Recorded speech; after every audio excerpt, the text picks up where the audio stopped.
इस दिलचस्प एक्सप्लेनर में स्वागत है। आज एक बेहद जटिल ऐतिहासिक लेक्चर का निष्पक्ष और ऑब्जेक्टिव तरीके से विश्लेषण किया जाएगा।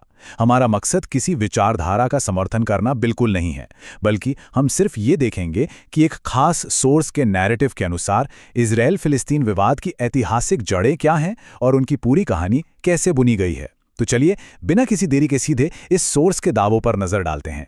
इस नैरेटिव को बिल्कुल क्रोनोलॉजिकल ऑर्डर में समझा जाएगा। शुरुआत होगी प्राचीन धार्मिक संघर्षों से, फिर बात करेंगे यूरोप में माइग्रेशन और संपत्ति की, उसके बाद दूसरे विश्व युद्ध से जुड़े दावों की। आगे हम देखेंगे ब्रिटिश मैंडेट के वादे और आखिर में आज के मॉडर्न जियोपॉलिटिकल कॉन्फ्लिक्ट को समझेंगे। याद रहे, ये पूरी चर्चा सिर्फ और सिर्फ इसी सोर्स में दिए गए दावों पर टिकी होगी। भाग 1, प्राचीन धार्मिक संघर्ष। ये सोर्स अपनी कहानी की शुरुआत करता है आज से लगभग 2000 साल पहले। शुरुआती विस्थापन को यहाँ पूरी तरह से प्राचीन धार्मिक विवादों के चश्मे से पेश किया गया है।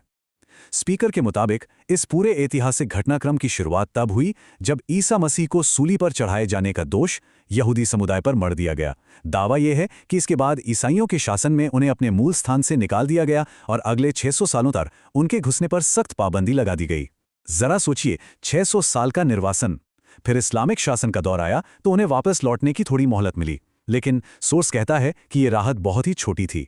जैसे ही दोबारा ईसाइयों का राज आया, उन्हें फिर से बेदखल कर दिया गया और बेदखली के इसी अंतहीन चक्र ने इस पूरी आबादी को सदियों तक दरबदर भटकने पर मजबूर कर दिया। भाग 2, पलायन और यूरोपीय संपत्ति।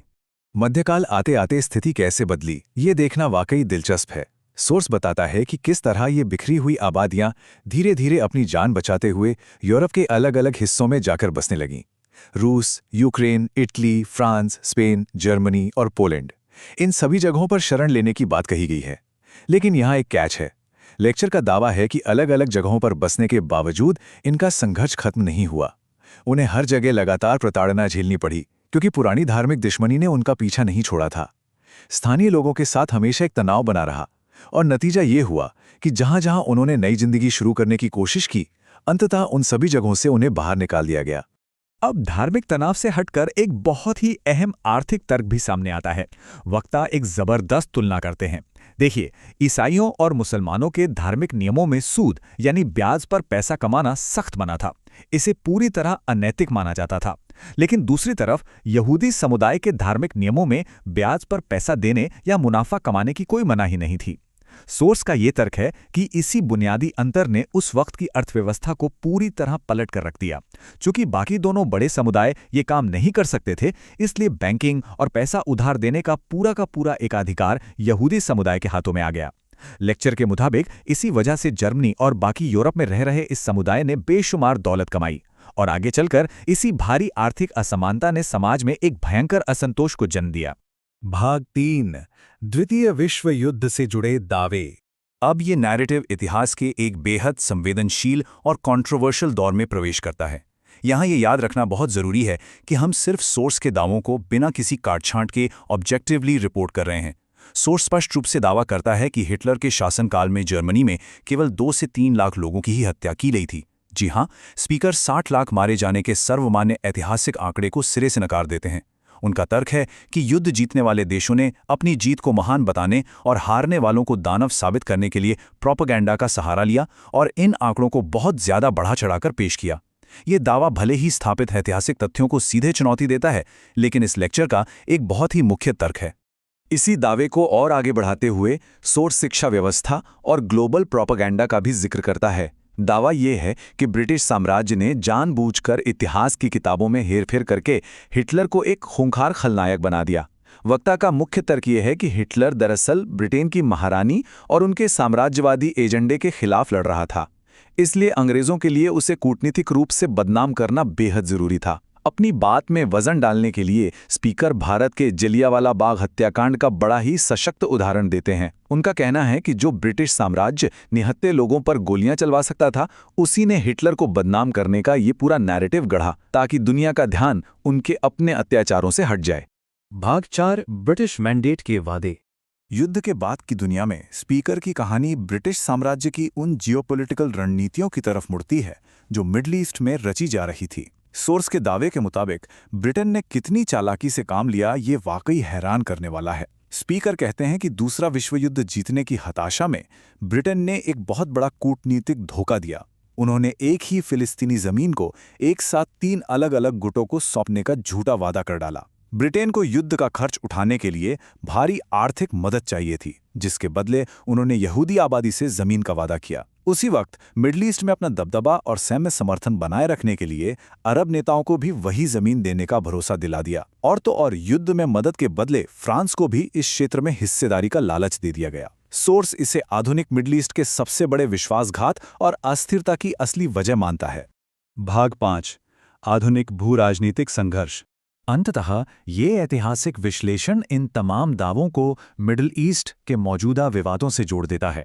लेक्चर दावा करता है कि आज जो स्थिति है वो रातों रात पैदा नहीं हुई, बल्कि एक लंबी प्रक्रिया का नतीजा है। सोर्स के अनुसार ये सब शुरू हुआ था फिलिस्तीनियों द्वारा प्रवासी आबादियों को अपने यहाँ बुलाकर खेती करने के एक साधारण से न्योते के साथ। ये शुरुआत में सिर्फ एक मेहमान नवाजी थी, लेकिन धीरे धीरे इस न्योते का रूप बदल गया। जो लोग खेती करने आए थे उन्होंने वहाँ जमीन खरीदना और जमा करना शुरू कर दिया। जैसे जैसे आर्थिक पकड़ मजबूत हुई, ये बात सिर्फ खेती तक सीमित नहीं रही, बल्कि एक बहुत बड़े डेमोग्राफिक बदलाव में बदल गई। और आखिर में सोर्स के नैरेटिव के अनुसार इसका अंजाम उस पूरी जगह पे संपूर्ण क्षेत्रीय और राजनीतिक कब्जे के रूप में सामने आया, जिसने मूल निवासियों को पूरी तरह हाशिए पर धकेल दिया।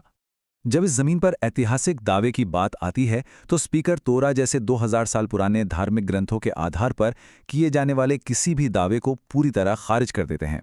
उनका साफ तर्क है कि आज के आधुनिक युग में देशों की सीमाएं हजारों साल पुरानी किताबों के आधार पर तय नहीं की जा सकती। इसे समझाने के लिए वो एक बड़ी ही दिलचस्प तुलना करते हैं। उनका कहना है कि अगर 2000 साल पुराने इतिहास को ही जमीन पर कब्जे का पैमाना मानना है तो फिर सम्राट अशोक का प्राचीन अखंड भारत भी वापस मिलना चाहिए, जिसकी सीमाएं आज के कई देशों तक फैली हुई थीं। सोर्स इस उदाहरण का इस्तेमाल सिर्फ ये साबित करने के लिए करता है कि ऐसी ऐतिहासिक मांगें मॉडर्न जियोपॉलिटिक्स में कितनी अतार्किक हो सकती हैं।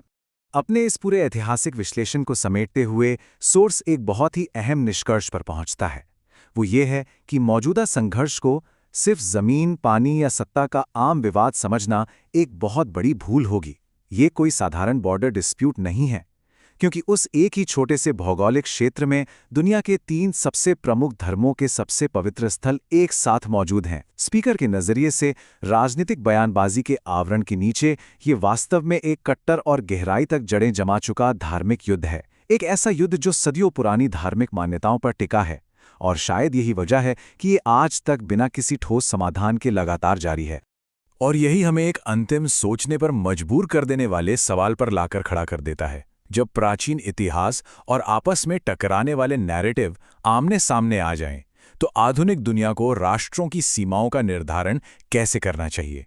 ये वाकई सोचने वाली बात है कि क्या 2000 साल पुराने धार्मिक दावों और विवादित ऐतिहासिक व्याख्याओं को आज के आधुनिक नक्शे तय करने का अधिकार होना चाहिए? इस एक्सप्लेनर के जरिए इस जटिल ऐतिहासिक नैरेटिव को करीब से समझने